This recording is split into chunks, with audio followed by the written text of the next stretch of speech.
In today's video, I'm going to teach you how to register on Splitit in 2025, step by step. To get started, head over to the official Splitit website.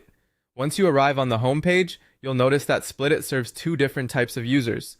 One path is for shoppers who want to use buy now, pay later, at checkout, and the other is for merchants or businesses that want to offer Splitit to their customers. This distinction is important because the registration process works differently depending on which one applies to you. If you're a shopper, the first thing to know is that in most cases, you do not need to create a traditional full account in advance.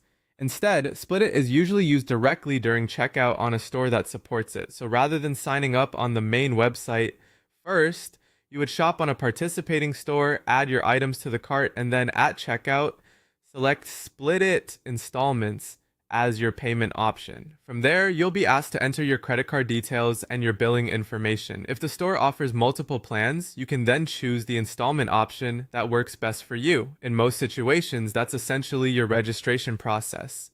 There's no separate account setup required beforehand, and your card details function as the basis for your Splitit payment profile. After your first transaction, Splitit may automatically create a payment profile for you if needed. This means some of your payment management access can be set up in the background without you having to complete a separate sign-up form.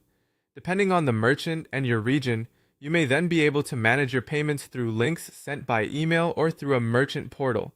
If payment management login is available in your area, you can go to the Splitit login page and enter your email address.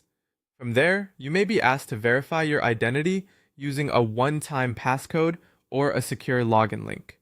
Once you're in, you can view your installment plans, track upcoming payments, and manage your active purchases more easily.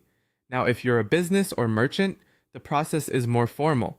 On the Splitit website, click Get Started, Contact Sales, or Book a Demo. You'll then fill out the business application form with your basic company details, such as your name, business email, company name, and industry. After submitting the form, you'll need to wait for approval from the Splitit team since merchant registration is handled manually. Once approved, you can move forward with integration using options like a Shopify plugin, an API integration, or a supported payment gateway partner. And that's how to register on Splitit, whether you're signing up as a shopper or as a business.